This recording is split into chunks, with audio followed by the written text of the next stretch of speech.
Step into Value Zone Hypermart బటాన్ చెరు. Kollywood star couple Vignesh Shivan Nayanthara దంపతులకు కొత్త ఏడాది చిక్కులు తెచ్చిపెట్టింది. ఇద్దరిని వరుస వివాదాలు వెంటాడుతున్నాయి.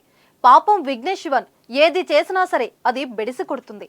టైం బాగోలేదో ఏమో కానీ ఈ మధ్య కాలంలో విఘ్నేష్ శివన్ ఎలాంటి చిక్కులో ఇరుక్కున్నాడో మనకు తెలిసిందే. పెళ్లి తర్వాత ప్రశాంతంగా ఉండలేకపోతున్నాడు. విఘ్నేష్ శివన్ 2007లో నటుడిగా అరంగేట్రం చేసిన 2012లో పోదాపోడి సినిమాతో డైరెక్టర్ గా ఎంట్రీ ఇచ్చాడు. వరుసగా సినిమాలు చేస్తున్న విఘ్నేష్ తాజాగా తాను డైరెక్ట్ చేయబోతున్న సినిమా టైటిల్ విషయంలో చిక్కులో పడ్డాడు.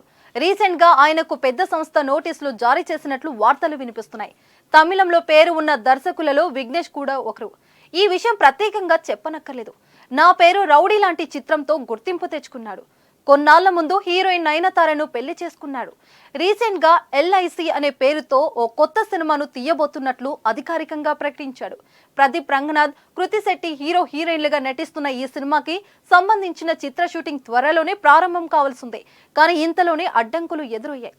ఈ టైటిల్ పై గత కొన్ని రోజులుగా కాంట్రవర్సీలు ఏర్పడుతున్నాయి. కోలీవుడ్ డైరెక్టర్ కుమారన్ టైటిల్ పై అభ్యంతరం వ్యక్తం చేసిన విషయం తెలిసిందే. తాను 8 ఏళ్ల క్రితమే ఈ టైటిల్ రిజిస్టర్ చేసుకున్నానని, ఈ టైటిల్ పై పూర్తి హక్కుల తనవే అని, లేకపోతే కోర్టుకి వెళ్తాను అంటూ వార్నింగ్ ఇచ్చారు. ఇప్పుడు ప్రముఖ ఇన్సూరెన్స్ సంస్థ LIC కూడా నోటీసులు జారీ చేసింది. తమ సంస్థకు ప్రజల్లో మంచి పేరు ప్రఖ్యాతలు ఉన్నాయని, మీ సినిమా కోసం ఈ టైటిల్ ని పెట్టి మా సంస్థ ప్రతిష్టకు భంగం కలిగిస్తే ఊరుకునేదే లేదని నోటీసులో పేర్కొందట. వారం రోజుల్లో పేరు మార్చుకోకపోతే లీగల్ గా క్రిమినల్ చర్యలు తీసుకుంటామని హెచ్చరించిందట. ఈ సినిమా టైటిల్ ని సెలెక్ట్ చేసింది నయనతారేనట. దీనిపై చిత్ర బృందం విఘ్నేష్ శివన్ స్పందించాల్సిందే. మరోవైపు విఘ్నేష్ శివన్ భార్య నటి నయనతార ఇటీవల నటించిన మూవీ అన్నపూర్ణని విషయంలో ఇబ్బందులో పడ్డారు. ఈ సినిమా డిసెంబర్ 1, 2023లో రిలీజ్ అయింది. ప్రస్తుతం ప్రముఖ స్ట్రీమింగ్ ప్లాట్ఫామ్ నెట్ఫ్లిక్స్ లో స్ట్రీమింగ్ అవుతుంది. అయితే ఈ సినిమా శ్రీరాముడిని కించపరిచేలా, లవ్ జిహాద్ ను ప్రోత్సహించేలా ఉందని ఆరోపిస్తూ మాజీ శివసేన లీడర్ రమేష్ సోలంకి ముంబై పోలీసులు ఫిర్యాదు చేశారు.